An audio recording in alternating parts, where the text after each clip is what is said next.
Michael. Hi, Michael. Nice to meet you. Nice to meet you. Hello. Hey there. Nice to meet you, Michael. Hiya. Nice to meet you. My pleasure to be your tour guide. So my Chinese name is Yao. My English name is Michael. So call me either Yao or Michael. I will answer to both. All right. Yao. Yeah. Y-A-O. So shall we get started with some map? All right. Yeah. Oh, wow. Let me walk you through. Now you know why it's called a city. Yeah, this is the Forbidden City. So Shaun, let us know where we are now. Oh, it's a test for me. Yeah, this is crazy for you. Here, right here. Oh, here. Yeah, that's good. Here. Wow. The gate of mutual harmony. So we're standing right here. And the gate is called the Meridian Gate because the emperor thought that his residence was built along this central axis, the Meridian line.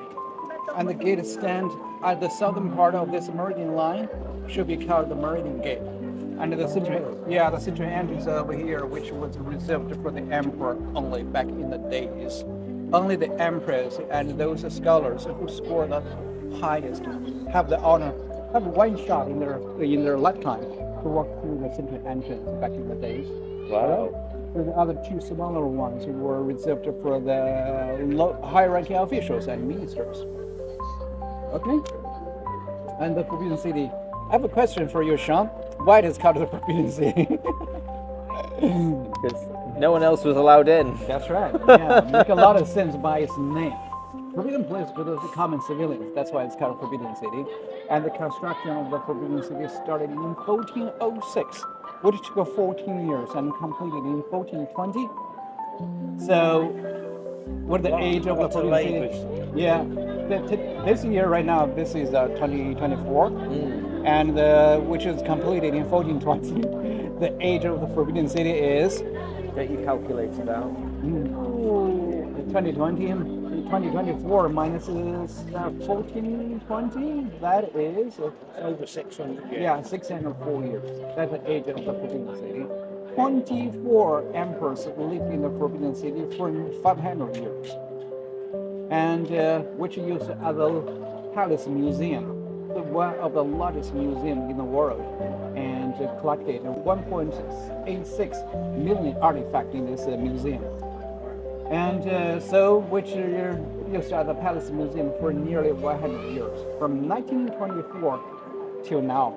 And next year, in 2025, will be the 100th anniversary of the foundation of this palace museum. All right. The size of the Forbidden City is 72 hectares, which accommodate like 9,713 rooms altogether in this palace. Wow. So 72 hectares, that is equivalent to the size of 100 football fields. Wow. And if one wants to experience one individual room in the Forbidden City on a daily basis, it's gonna take like 25 years. But today we're going to visit the most important ones built along the central axis. And we can get started from a furniture hall on the other side of the building. Furniture hall where it's like an exhibition hall of those beautiful furniture. Cool. Because most of the buildings built along the central axis remain closed to the public. We cannot walk into those palaces. But in that furniture hall, we can get a closer look at how those beautiful artifacts look like displayed in those major palaces. Okay? Cool. So, which is divided into two parts, the outer court and the inner court. The outer court were the places where the emperor attended state ceremonies, like the birthday parties, the winter solstice, the Chinese New Year. But they only come to this area 3 or 4 times a year. They spend most of their time in the inner court, where their families, the empresses, the concubines, and beautiful ladies live. All right? So how many people would have lived in the city? In the Forbidden City, Yeah. around 1,000. Not very many people live in the Forbidden City. Those officials, they come to this area to work in the Forbidden City. But then when they finish their work, they're leaving the Forbidden City, outside of the Forbidden City. They live in that area where it's called the Imperial City. Actually, there are 2 layers of the ancient cities in this area. This layer is called the Forbidden City. There's an outer layer which the name of that outer layer city is called Imperial City. Imperial City were the living quarters, the palaces, and those gardens and the parks located. So those people they work in the Forbidden City, pretty much all of them they live, reside in those Imperial City. They have to move out of here, as this was the place for the emperor live. The rest of the Ming emperors they all lived here.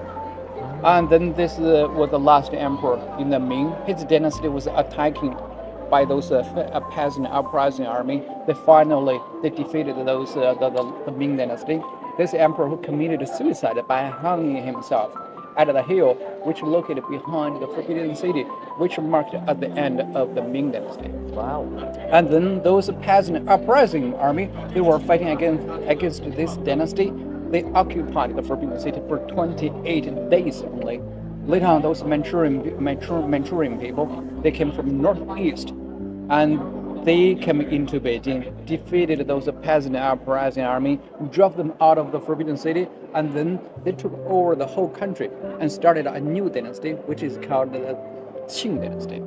Qing dynasty is the last dynasty in China's feudal period, which lasted for 267 years until to this last emperor, Emperor Puyi, who was kicked out of here in 1924. In 1925, this whole complex opened to the public as a palace museum.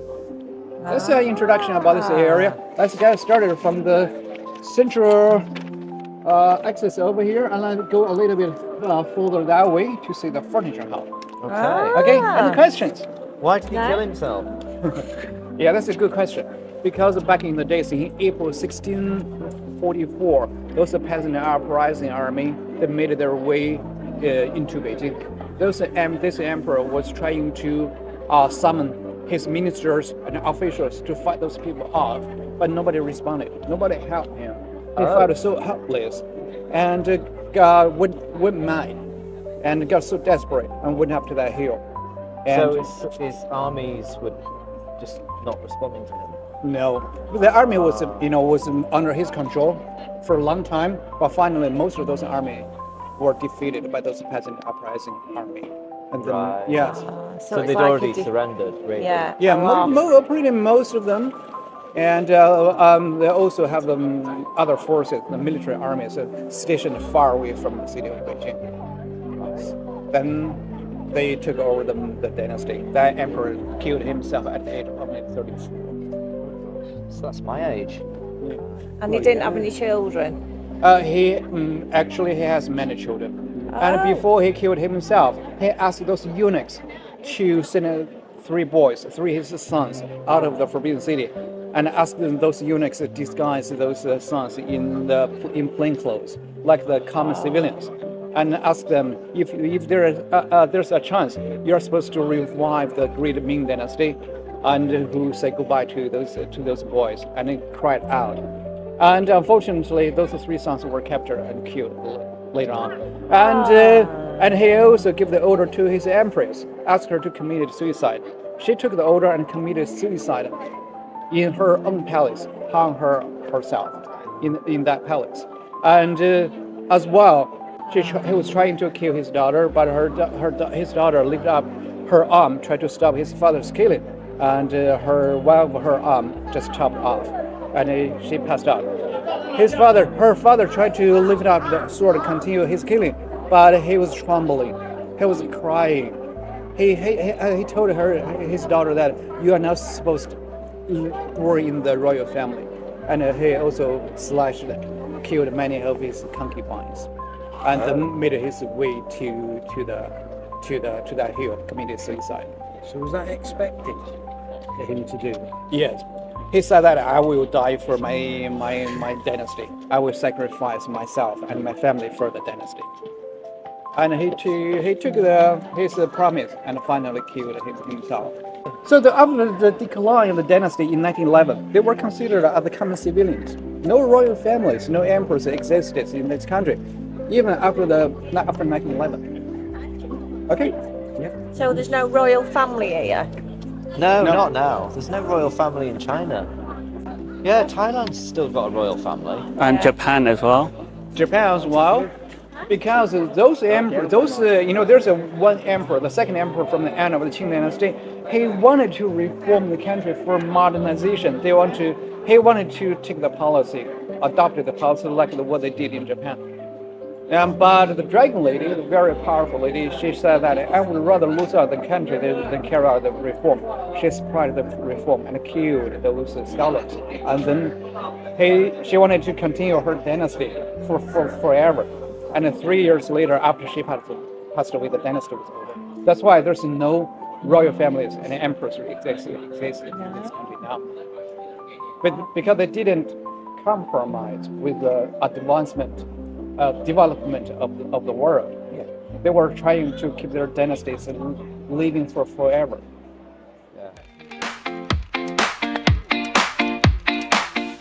But the emperor had a lot of followers, had a lot of those servants. Even they are traveling inside of the Forbidden City, there will be around like 30, 40 servants of the eunuchs will be following the emperor. They were carrying the food, water, alcohol, and including the chair, the toilet, literally everything, even inside of the Forbidden City.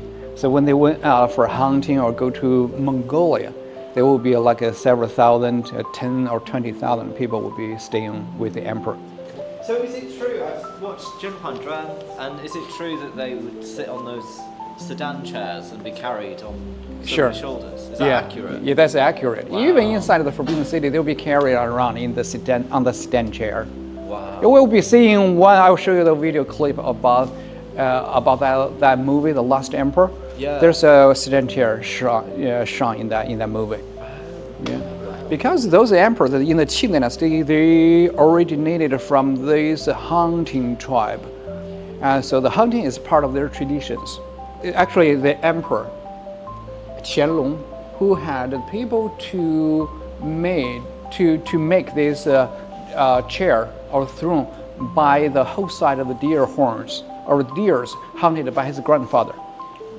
But it's mostly this is used for displaying, for his respect to his grandfather. It's not for sitting. Yeah. Okay. And I'm talking about the Emperor Qianlong. Those furnitures refer to the dynasty of the grandfather, father, and son. The Emperor Qianlong was the grandson of the first emperor. Yeah, of those furniture in this area. So there's a combination of the throne and the screen. The screen and the throne made of Huanghuali wood, the most famous wood for making the furniture back in the days. Those very beautiful. Yes, it is one type of the rosewood, Huanghuali wood, a kind of rosewood, which is inlaid with ivory and the chicken wing wood. So the mountains, the clouds, and the rivers are made of the ivory. The mountains and the trees are made of the chicken wing wood. Chicken wing wood is type of the redwood. Okay? So when the emperor held the court or give the audiences to those ministers, high-ranking officials, they will be sitting in those kind of a throne and decorated with a piece of a screen to emphasize on the ambience of power, dignity, majesty, and also stop those people standing behind the screen to see or to hurt the emperor. Okay, that's the purpose of the screen. But the throne is not very comfortable to sit on those kind of throne. This is one piece of the masterpieces of the purple sandalwood furniture. Purple sandalwood furniture, and together with the Huanghuali wood are the most famous material for making furniture back in the days. So purple sandalwood, 4 meters tall. Sandalwood. Sandalwood. You ever heard of sandalwood? Sandalwood. Yeah. Sandalwood. Yeah, sandalwood. Sandalwood is a kind of the redwood. Yeah. Yeah. Very famous for making the furniture. This is 4 meters tall and 4 meters in width. Those are beautiful dragons and clouds, beautiful three-dimensional dragons and clouds are making it one of the masterpieces of those sandalwood furniture. which used for holding emperor's clothes and robes back in the days. Oh, so it's like a wardrobe. Yes. So, a long ladder to get up. Yeah, has to has a long ladder to get on the top. Yeah, it's still so tall. Yeah, you know who 甄嬛传. You know who the empress is? Fucha. Oh, yeah. Fucha Empress. This is a piece of dowries come along with the Empress, which she married Emperor Qianlong in 1727. Empress Fucha, that is a very famous figure in that period drama show. It is made of huanghuali as well and decorated with more than 100 beautiful, precious objects. They are applied onto the surface of this cabinet by using the fish skin glue. So dowry, so it makes sense. Dowry, is that right? Yeah, like a dowry. Wedding gift when she married. When those boys and girls, when they get married, boys are supposed to buy a house, and the girls are supposed to fill the house with the furniture come along with her. So that's kind of a tradition. She brought this along with her when she married that emperor, the most famous emperor in this country. And those treasures are divided into three parts. The one on the top features on those figures originated from the Chinese mythologies. And those figures in the middle showing a lot of the foreigners, they are giving the gift to the Chinese emperors. While the bottom, this part features in a lot of children, to which the emperor and empress would enjoy a big family with a lot of children. Baby booming in the royal family. Baby boom. All right? It's this way.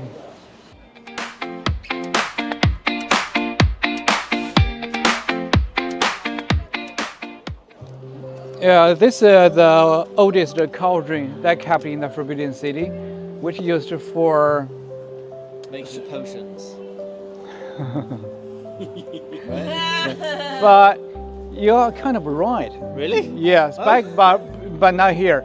In the Lama Temple, there's a huge pot where, for those people making the porridge and distribute those porridge to those Buddhist disciples on December 8th every year. But now this used for storing water against the fire. And because most of the buildings in the Forbidden City made of wood, highly susceptible to catching the fire. That's why they use a lot of cauldrons to store the water. And based on the inscription over here, and which make it the oldest cauldron that kept in the Forbidden City. So Shaun, you can speak very good Mandarin. Can you read? Not all of that. The Da Ming, from right to left. It's right to left. Da Ming. Hong. Something. Hong. Zhi. Si. And then Nian. Oh, very nice. Very good.